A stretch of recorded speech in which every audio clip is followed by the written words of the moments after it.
So வீட்டுக்குள்ளே போகும்போது எனக்கு வந்து லேசாக ஷாக் ஆகிட்டேன். ஏன்னா ஒரு ஜீன்ஸ் பேண்ட்டு அதுலேயே 5-6 கிழிசல் இருந்துச்சு. போட்டு ஒரு லீவ் மீ அலோன்னு ஒரு டிஷர்ட் போட்டிருந்துச்சு. என்னடா சிம்பாலிக்காக எதுவும் சொல்லுதோ. தமனா, நீ உண்மையிலே உமனான்னு கேட்டேன்.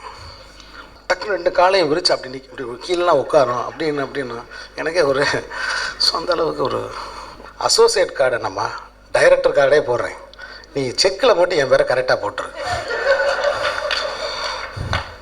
ராஜ் டிவியில் அப்போ நான் வேலை பார்த்துக்கிட்டேன், அவனுக்கு கேமராமேனை வேலை பார்த்துக்கிட்டோம், நம்ம டைரக்டர்னு உள்ள. ஸோ அப்போ அங்கேருந்து ஆரம்பித்த ஒரு சொந்தம். ஸோ சாலிகிராம வீதிகளில் எந்த திசையில் திரும்பினாலும் அருள்தாஸ் வர்றான்னா அது 100 ரூபா வர்ற மாதிரியே எனக்கு தெரியும். நம்ம படத்தில் அப்படி எதுவும் கொண்டு வரல. நீங்கள் வேறு தர்மதுறையில் பிணத்தின் தலையான்னு சொல்லி சாதீங்க. அந்தளவுக்கு ஒரு டே சும்மா போய் கதவை தட்டி ஏதாவது அதுக்கு மேடம் இது படம் ஏதாவது கேட்காதீங்கடா. உள்ளே உட்காந்துருக்குது ராதிகா சரத்குமார் இல்லடா, அந்த அம்மா இல்லடா, ரேடன் நிறுவனமே உட்காந்துருக்கு. அண்ணே நான் படத்தில் ஒரு பீரோவாவது நிற்கணும்னே அப்படின்னா. பீரோவா நிற்கிறியா என்னடா சொல்கிற இப்படி? இல்லைண்ணே இந்த ஹீரோ மேலே விழுகும்லண்ணே. என்ன ஆடாடா. ஊடகத்துறையை சேர்ந்த நண்பர்கள், எழுத்து பத்திரிகையை சேர்ந்த நண்பர்கள், எல்லா மீடியாக்காரங்களையும் நண்பர்களையும் ரொம்ப நாளுக்கு அப்புறம் திரும்ப ஒரு சந்திக்கிறதுக்கான ஒரு சந்தர்ப்பம் வாய்ப்பாக இந்த தர்மதுரை அமைஞ்சிருக்கு. ஏன்னா இப்போ பேசின என் நண்பன் அருள்தாஸ்,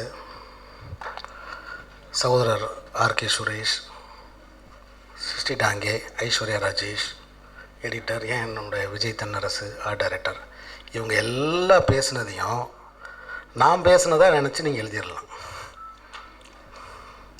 அவங்க எல்லாம் பேசுனதும் நான் பேசுனதாக நினச்சி நீங்கள் எழுதிடலாம். ஏன்னா அந்தளவுக்கு அதில் 100% உண்மை இருக்குது. ஒரு படம்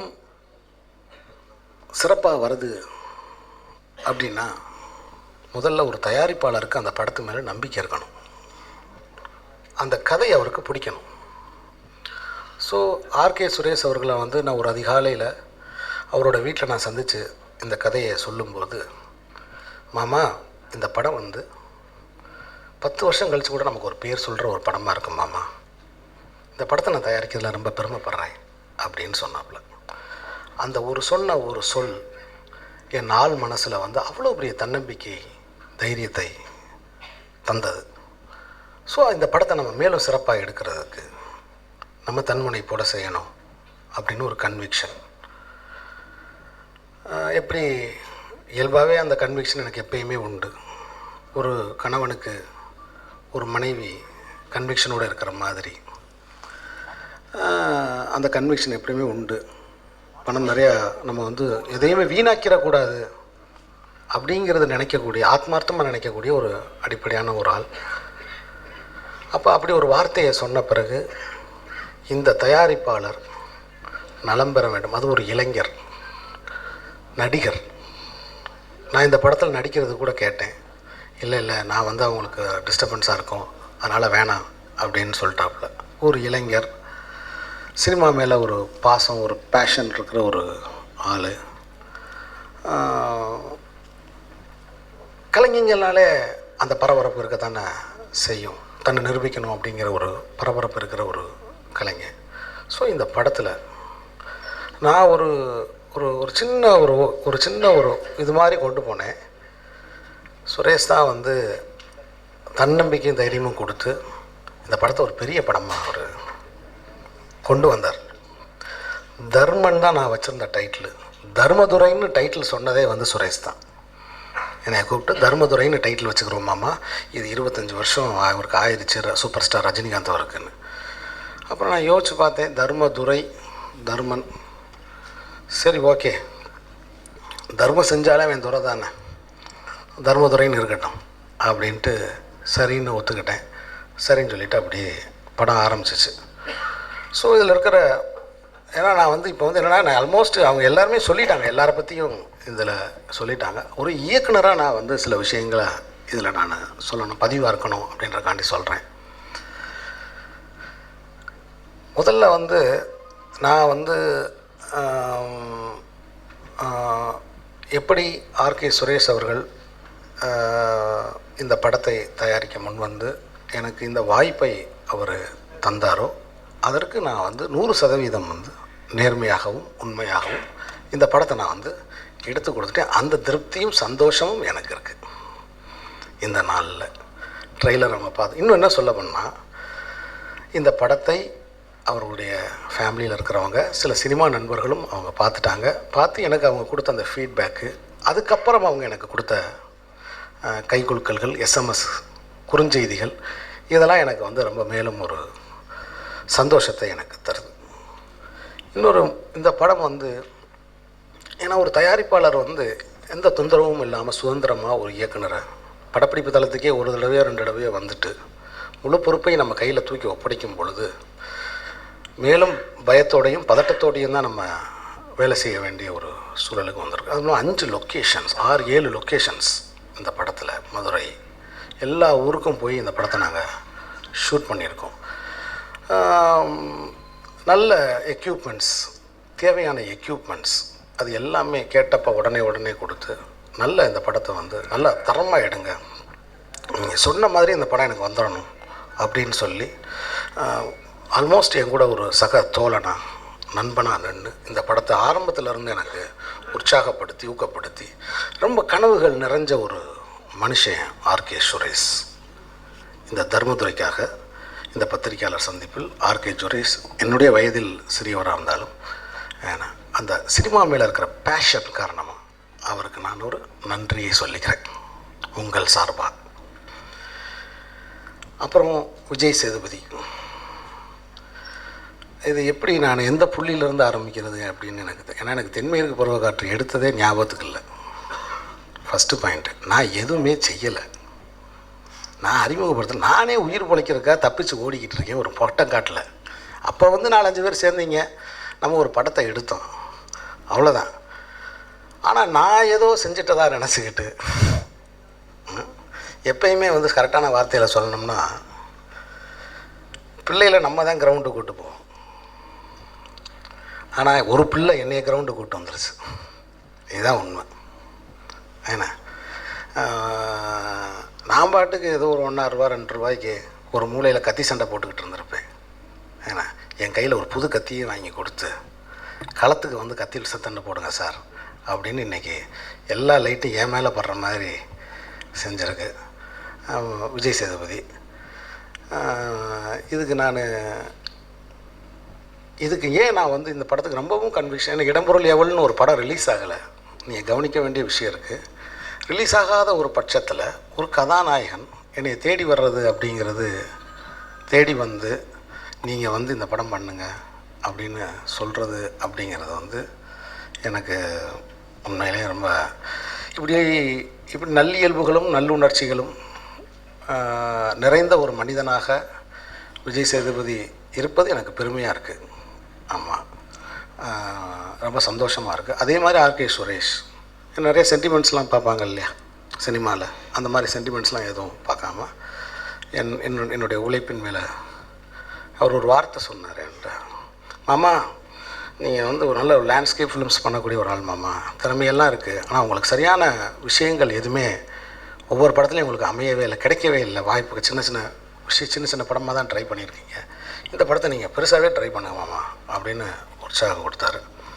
ஸோ அப்படி இந்த 2 இளைஞர்களும் சேர்ந்தனால தான் இந்த படம் தர்மதுரை. ஏன்னா அந்த படம் ஆரம்பிக்கும்போது சில சிக்கல்கள் இருந்தது. இந்த படம் ஆரம்பிக்கப்படுமா, இது நடக்குமா, அவர்கள் விஜய் சேதுபதிக்கும் ஆர்கே சுரேஷுக்கும் சில பிணக்குகள் இருக்கே, சில சிக்கல்கள் இருக்கே, இது நடக்குமா அப்படின்லாம் நிறைய கேள்விகள் இருந்தது. அப்போ வந்து இது கரெக்டான ஒரு உதாரணம் சொல்லணும்னா, ஒரு நேஷ்னல் ஹைவேஸில் ஒரு வண்டி அப்படி ஸ்டக்காகி நிற்கும்போது இந்த கிராமத்துலேருந்து ஒரு பழைய மெக்கானிக்கை கூப்பிட்டு வந்து வண்டியை ஸ்டார்ட் பண்ணுவாங்க பாருங்கள், அது மாதிரி என்னையை கூப்பிட்டு வந்து ஆர்கே சுரேஷ் இந்த வண்டியை ஸ்டார்ட் பண்ணிட்டாப்புல.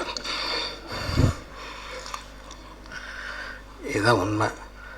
ஸோ நான் வந்து என்னென்னா, நான் என்னுடைய நலன் விரும்பிகளாக என் படைப்பை, என் சினிமாவை நேசிக்கக்கூடிய நிறைய கலைஞர்கள் எனக்கு ஒத்துழைப்பாக இந்த படத்துக்கு வந்தாங்க. எனக்கு அதில் ரொம்ப சந்தோஷம். அதில் முக்கியமாக சொல்லணும்னா தம்பி சுகுமார் எப்படி வார்த்தையில் சொல்கிறோம், ஒரு இராணுவ வீரன் மாதிரி. அவர் சேது கூட என்கிட்ட ஷூட்டிங் ஸ்பாட்டில் உடவை சொன்னாப்புல, சார் உங்களை அவர் ரொம்ப லவ் பண்ணுறார் சார் அப்படின்னு. சுகுமார் வந்து உங்களை ரொம்ப லவ் பண்ணுறார் சார் அப்படின்னு சொன்னாப்புல. பண்ணிக்கலாம் என்ன சொன்னாலும் பண்ணிக்கலாம் அப்படின்னு ஈச் அண்ட் எவ்ரி ஷாட்டு. அண்ணே அப்போ ஒரு ஷாட்டு சொன்னீங்களேண்ணே, போகிறீங்க நீ வாங்கண்ணே அதை எடுத்துருவோம் அப்படின்னு சொல்லி தோளோட தோளாக நின்று. ஏன்னா சில நேரங்களில் வந்து நம்ம ஸ்ட்ரைட்டாக கேட்குறது போல் கேமராமேன் வழியாக ஒரு சில விஷயங்கள் கேட்டுக்குருவோம்ல. ஏன்னா அது மாதிரி அவருக்கு என்னென்ன தேவையோ அதெல்லாமே நீங்கள் கேளுங்க, தருவோம். அது மாதிரி எல்லாத்தையுமே ஆர்கே சுரேஷ் ஹீ ப்ரொடியூஸ்டு. சும்மா சொல்கிறேன், ஹேட்ஸ் ஆஃப் யூ சுரேஷ். இப்படி ஒரு ரசனை மிக்க ஒரு ப்ரொடியூசர் தமிழ் சினிமாவுக்கு தேவை. நிறைய நல்ல படங்கள் உங்கள் மூலமாக வரணும், அதுதான் என்னுடைய விருப்பம். அதுக்கு ஒரு பிள்ளையார் சொல்லியா இந்த தர்மதுரை அமைஞ்சிச்சுன்னா அது நான் செஞ்ச பேர். அப்படி சுகுமார் எனக்காக வந்து, என் தம்பி இன்றைக்கி பட்டப்பிடிப்பு இருக்குது அதனால் சுகுமார் வரலை. ஸோ இராணுவ வீரன் மாதிரி ஒரு லேண்ட்ஸ்கேப் ஃபோட்டோகிராஃபி. நான் உடனே கேட்டேன், சில படங்கள் இல்லைங்க தம்பி இது மாதிரிலாம் வந்துடக்கூடாது தம்பி அப்படின்னு. அண்ணே இந்த கதையை வேறண்ணே, என்னண்ணே நீங்கள் நான் அப்படி பண்ணுவேனாண்ணே அப்படின்னு வாப்பில். ஸோ ஒரு லேண்ட்ஸ்கேப் ஃபோட்டோகிராஃபி, ரியலிஸ்டிக் ஃபோட்டோகிராஃபி. நம்ம படங்கள் எப்பயுமே ரெண்டுக்கு நடுவில் இருக்கும், அந்த பக்கமும் இருக்கும் இந்த பக்கமும் இருக்கும். ஸோ அதனால் வந்து எல்லா தன்மைகளும் நிறைந்த ஒரு அர்த்தமுள்ள ஒரு படமாக வந்து, அதே சமயத்தில் சுவாரஸ்யமான அர்த்தமுள்ள படமாக வந்து இது அமைஞ்சிருக்கு. அப்புறம் வந்து கொஞ்சம் தண்ணி மட்டும் கொடுக்கும். இந்த படத்தில் வந்து எனக்கு எப்பயுமே வந்து ஐஸ்வர்யா ராஜேஷ், காக்கா முட்டை ட்ரெய்லர் நான் பார்க்கும்போதே சொன்னேன், இந்த பொண்ணு வந்து ஒரு முக்கியமான இடத்துக்கு தமிழ் சினிமாவுக்கு வரும் அப்படின்னு. அப்போ அந்த பொண்ணுக்கு வந்து என்னென்னா எல்லாமே இளைஞர்களுக்கு இருக்கிற உடனே அப்படி மேலே வரணும் இல்லையா, அந்த தவிப்பு எப்பயுமே அந்த பொண்ணுக்கிட்ட இருக்கிறத நான் பார்த்தேன். அப்போ நான் ஐஸ்வர்யா ராஜேஷ்ட அந்த படம் இடம்பொருளியவன் வேலை செஞ்சுட்டு இந்த படம் வேலை செய்யும்போது நான் சொன்னேன், நீ இந்திய நடிகை, நீ மறந்துடாத, நீ சீசன் கிரீட்டிங்ஸ் கிடையாது, நீ ஒரு சுமிதா பட்டேல் மாதிரி, ஏன்னா ஷபனா ஹாஷ்மி மாதிரி இந்தியா ஃபுல்லாக தெரிகிற ஒரு நடிகையாக நீ இருப்ப, நீ கரெக்டாக மட்டும் அந்த மாதிரி தரமான படங்கள் மட்டும் தேர்ந்தெடுத்து பண்ணு அப்படின்னு நான் சொன்னேன். காரணம் அந்த பெண்ணுக்கு எந்த அளவில் எந்த விகிதாச்சாரத்தில் பெர்ஃபார்மன்ஸ் லெவலை கண்ட்ரோல் பண்ணக்கூடிய தன்மையை நான் வந்து உணர்ந்தேன் ஷூட்டிங் ஸ்பாட்டில். அதனால் சொன்னேன், ட்விட்டும் பண்ணேன், ட்விட்டர்லேயும் நான் இதை போட்டு விட்டேன். ஸோ இந்த படத்தில் அந்த பொண்ணு தன்னோட முத்திரையை ரொம்ப ஆழமாக வந்து பதிச்சிருக்கு. அதே மாதிரி சிருஷ்டி டாங்கே செட்டில் வந்து அவ்வளவு கலகலப்பாக இருக்கக்கூடிய ஒரு குழந்தை மாதிரி சிரித்து இருக்கக்கூடிய ஒரு பொண்ணு ரொம்ப அற்புதமாக வந்து இந்த படத்தில் அது அந்த அற்புதம்ன்ற வார்த்தையை விட நான் உணர்ந்தனால அது எப்படி வேறு வார்த்தை இல்லாமல் நான் ரொம்ப அந்த கதாபாத்திரத்துக்கு பொருத்தமாக அது சொன்ன மாதிரி அந்த பாக்ஸ்குள்ளே இருந்து ரொம்ப அழகாக இந்த படத்தில் எல்லார் மனசுலையும் பதிகிற மாதிரி ஸ்டெல்லாங்கிற ஒரு கதாபாத்திரத்தில் நடிச்சிருக்காங்க. அதேமாதிரி நான் தமன்னாவை பார்க்கும்போது சென்னையில் வெள்ளம், இங்கேருந்து ஏன்னா சென்னையிலேருந்து போய் திரும்பி ஊருக்கு தமன்னா பார்த்த பிறகு சென்னைக்குள்ளே வர முடியலை. ஏன்னா சென்னைக்குள்ளே போய் அவ்வளோ வெள்ளம். பாம்பே அங்கே பெங்களூர்லேருந்து ஃப்ளைட்டை கட் பண்ணிட்டாங்க. அங்கேருந்து பஸ்லலாம் போய் ஒரு ரவுண்ட் அடிச்சு பார்த்தேன். சுரேஷ் வந்து ரொம்ப சப்போர்ட்டிவாக இருந்தாப்புல. நான் சொன்னேன், இந்த கதையெல்லாம் உங்களுக்கு புரியுமான்னு எனக்கு தெரியலப்பா, நான் போய் இங்கேருந்து போய் என் கதையை சொல்லி, இல்லைம்மா நீங்கள் நம்பிக்கையாக போங்க, கதையை கேட்டுச்சுன்னா அந்த பொண்ணு கண்டிப்பாக நடிக்கும், நீங்கள் போங்க அப்படின்னு என்கிட்ட சொன்னாப்புல. சரி ஓகே அப்படின்ட்டு போனேன். ஸோ வீட்டுக்குள்ளே போகும்போது எனக்கு வந்து லேசாக ஷாக் ஆகிட்டேன். ஏன்னா ஒரு ஜீன்ஸ் பேண்ட்டு அதுலேயே 5-6 கிளிசல் இருந்துச்சு. போட்டு ஒரு லீவ் மீ அலோன்னு ஒரு டிஷர்ட் போட்டிருந்துச்சு. என்னடா சிம்பாலிக்காக எதுவும் சொல்லுதோ, இந்த ஃபோட்டோவில் ட்விட்டரில் போட்ட ஃபோட்டோவில் பார்த்தீங்கன்னா லீவ் மீ அலோன்னு ஒரு இந்த பணியெல்லாம் போட்டு உட்காந்துருக்கேன், சிம்பாலிக்காக சொல்லுதோ அப்படின்ட்டு. எப்படிம்மா உங்கள் கதை கேரக்டர் மட்டும் சொல்லவா இல்லை ஃபுல் படமே சொல்லவா? No sir, you tell me from the beginning to end அப்படின்னுச்சு. சரின்ட்டு ஒரு 1.5 மணி நேரம் சொல்லி இது இடையில வர நம்ம தான் ஒரு டம்மி இங்கிலீஷ் வச்சுருக்கோம்ல, இஸ்வாஸ்லாம் போட்டு அந்த இங்கிலீஷ்லலாம் போட்டுக்கிட்டு சொன்னோம். Sir I'm doing this film sir அப்படின்னு சொல்லுச்சு. வந்ததுலேருந்து அவ்வளோ ஒரு ஒத்துழைப்பு, அவ்வளோ பணிவான ஒரு பொண்ணு. நான் கூட கேட்டேன், தமனா நீ உண்மையிலே உமனான்னு கேட்டேன் இந்த பாகுபலி படம் பார்த்துட்டு. ஏன்னா டக்குனு 2 காலையும் விரிச்சு அப்படி இப்படி கீழெலாம் உட்காரோம் அப்படின்னு எனக்கே ஒரு சொந்த அளவுக்கு ஒரு ஆக்டிவான, ரொம்ப ஆக்டிவான ஒரு பொண்ணு. அது விஜய் சேதுபதியோட நடிக்கும்போது என்கிட்ட சொல்லிச்சு, சார் எனக்கு வந்து அவரோட ரியல் டைம் பெர்ஃபார்மன்ஸ் வந்து நடித்ததுக்கப்புறம் எனக்கு நம்ம என்ன பண்ணுறோன்னு தெரிய மாட்டேங்குது. அதுக்கு யூ ஜஸ்ட் ரியாக்ட். சேது என்ன செய்கிறானோ அதுக்கு நீ ரியாக்ட் மட்டும் பண்ண, கரெக்டாக வந்துடும் அப்படின்னு சொன்னது. ஸோ சேது இவ்வளவு வளர்ந்த ஒரு நிலையிலையும் வந்து நம்மளை தேடி வந்து நம்ம கையை பிடிச்சி முன்னாடி கூட்டு போனோம் அப்படிங்கிறதுக்கு நான் நன்றி சொல்லிக்கிறேன். ஏன்னா இப்போ சேது வரலைன்னா இடம்பொருளுக்கு அவளுக்கு அப்புறம் நான் இந்த படம் கண்டிப்பாக வந்திருக்க வாய்ப்பே கிடையாது. அது பத்திரிகை நண்பர்கள் எல்லாருக்குமே அது படம் எடுத்திருக்கலாம். பட் இந்த அளவுக்கு ஒரு பெரிய படமாக, ஒரு கவனிக்கத்தக்க ஒரு ஆர்கே சுரேஷ் மாதிரி ஒரு பெரிய ப்ரொடியூசர், ஒரு பெரிய செட்டப்பு கிடச்சிருக்காது. மறுபடியும் தேனிமாவில் நம்ம அண்ணனை கூப்பிட்டு போய் கேட்டாரே ஒரு கேள்வி பார்த்தீங்கல்ல, இது வரைக்கும் தான் காமிக்கிறீங்கன்னு கேட்டார்ல, அது மாதிரி அங்கே போய் நம்ம பண்ணிகிட்டு இருந்துருக்கணும். ஸோ அதே மாதிரி காசி விஸ்வநாதன் எடிட்டர் 4 படமாக என் கூட இருக்க. ஷூட்டிங் ஸ்பாட்டுக்கே வந்துடுவார். இந்த ஷாட்டு சார் நமக்கு இந்த இடத்துல கொஞ்சம் ஷார்ட்ஸ் குறைவாக இருக்குது சார், நம்ம எடுத்துக்கிட்டால் நல்லது சார் அப்படின்லாம் எனக்கு இண்டிகேட் பண்ணியிருக்காரு அவர். ஸோ அவருடைய இது. அதே மாதிரி வந்து விஜய் தென்னரசு இடம்பொருள் ஏவலில் என் கூட வேலை செஞ்சவர். என்னென்னா இதில் சில ரொம்ப சந்தோஷமான விஷயங்களும் நடந்திருக்கு. ஏன்னா வந்து அவங்க எல்லாமே சுரேஷுக்கும் அறிமுகமானவங்களாக இருந்திருக்காங்க. ஸோ இப்படி ஒரு சின்ன டிஸ்கஷன் வரும்போது ஒரு ப்ரொடியூசரோட அப்ரூவல்ன்றது ரொம்ப ஒரு படத்துக்கு ரொம்ப முக்கியமானது. ஸோ பதில் எதுவும் சொல்லாமல் அவர் இன்னும் சொல்லப்போனால் இந்த கதையை வந்து நல்லா நான் டிஸ்கஸ்லாம் பண்ணியிருக்கேன் சுரேஷ் சைட்லேருந்து நிறைய எனக்கு நல்ல விஷயங்கள்லாம் இந்த படத்துக்கு சொல்லியிருக்காப்புல. அப்போ கூட ஒரு தடவை என்கிட்ட சொன்னாப்புல, மாமா நான் சார் ஒரு 2-3 ஐடியாவில் ரொம்ப முக்கியமான ஐடியா இந்த படத்துக்கு வந்து ஆர்கே சுரேஷ் என்கிட்ட சொன்னாப்புல. அப்போ கூட ஒரு நாள் சொன்னாப்புல, மாமா என்னை பேசாமல் அசோசியேட் ஆகிருங்க மாமா அப்படின்னாப்புல. நான் சொன்னேன், நீங்கள் பெரிய ப்ரொடியூசர்ப்பா, சினிமா மேலே ஆசை இருக்கிறது ரைட்டு, நடிக்கிறது ஏன்னா எல்லாம் ரைட்டு, பெரிய ப்ரொடியூசர்ப்பா. இல்லை மாமா பேசாமல் அசோசியேட் கார்டு கூட எனக்கு போடுங்க மாமா அப்படின்னாரு. அவ்வளோ ஆர்வம் சினிமா மேலே. நான் சொன்னேன், அசோசியேட் கார்டு என்னம்மா, டைரக்டர் கார்டே போடுறேன், நீ செக்கில் மட்டும் என் பேரை கரெக்டாக போட்டுரு, வேறு எதுவும் செய்யாதம்மா அப்படின்னு. அப்போ அந்தளவுக்கு நல்ல பிள்ளை, வளர்ந்து வரட்டும். ஏன்னா அதே மாதிரி வந்து அருள்தாஸ் டீக்கடை நண்பன்றதை விட இன்னும் கரெக்டாக அசிஸ்டன்ட் டைரக்டராக இருக்கும்போது என்னை பார்க்கும்போதெல்லாம் 100 ரூபா கொடுப்பான். என்னை நம்பின முதல் கருத்த மனுஷன் தான். பார்க்கும்போதெல்லாம் 100 ரூபா கொடுப்பாங்க. இந்த சந்துக்குள்ளே பைக்லாம் அப்போ அவன் அசிஸ்டன்ட் கேமராமேன்.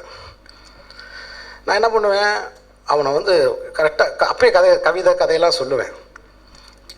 அவன் வந்து என்ன பண்ண, அப்போ தான் அவன் தான் ஃபஸ்ட்டு என்னை பாலண்ணனை பார்க்குறத கூப்பிட்டு போனது. ராஜ் டிவியில் அப்போ நான் வேலை பார்த்துக்கிட்டேன், அவனுக்கு கேமராமேனை வேலை பார்த்துக்கிட்டோம், நம்ம டைரக்டர்னு உள்ள. ஸோ அப்போ அங்கேருந்து ஆரம்பித்த ஒரு சொந்தம். ஸோ சாலிகிராம வீதிகளில் எந்த திசையில் திரும்பினாலும் அருள்தாஸ் வர்றான்னா அது 100 ரூபா வர்ற மாதிரியே எனக்கு தெரியும்.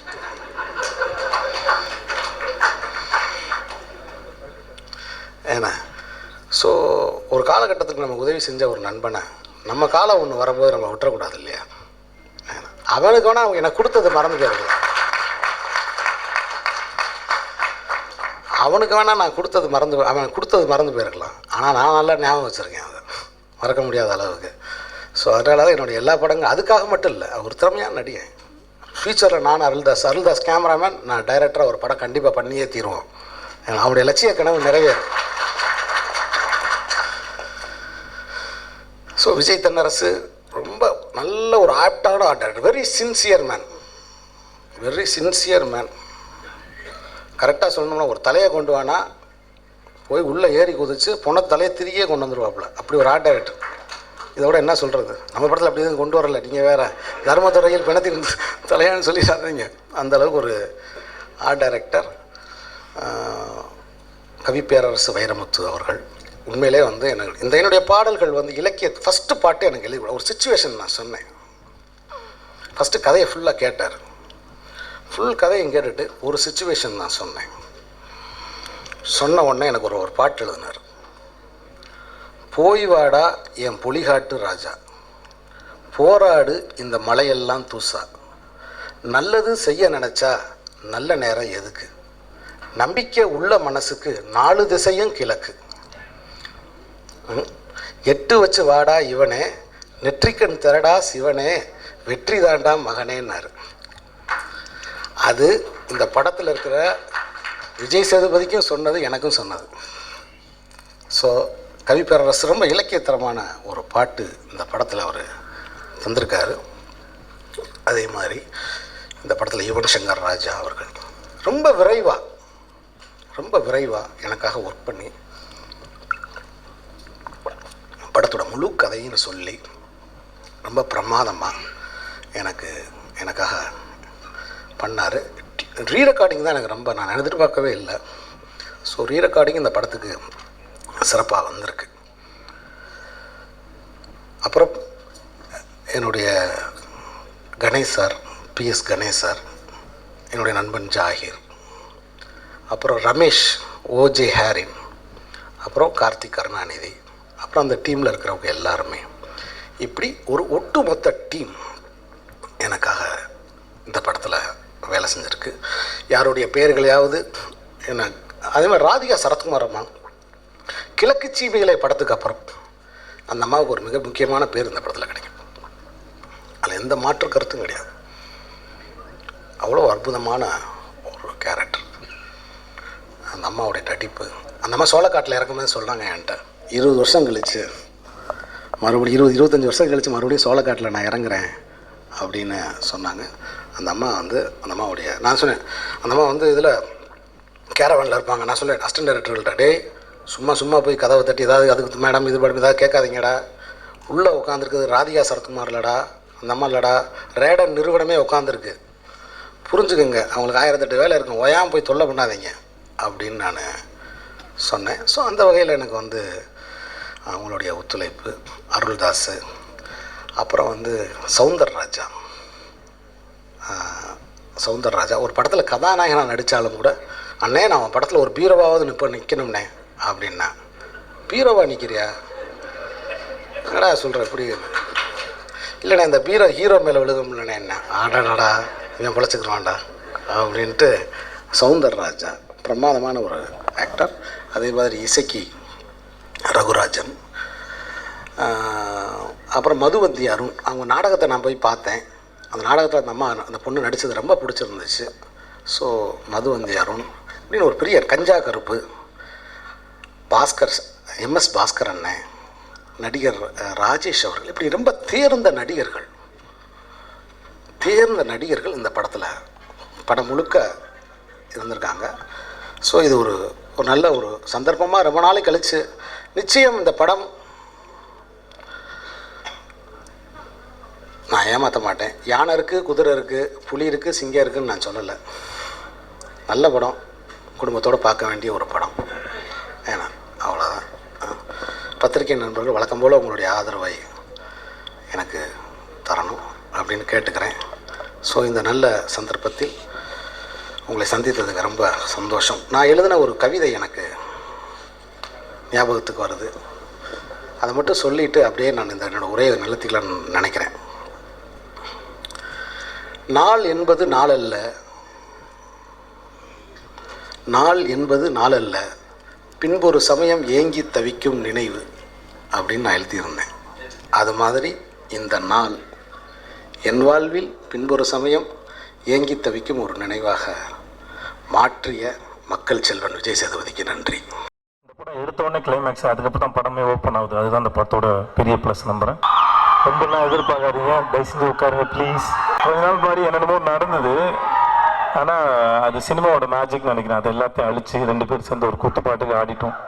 டான்ஸா இல்லைப்பா,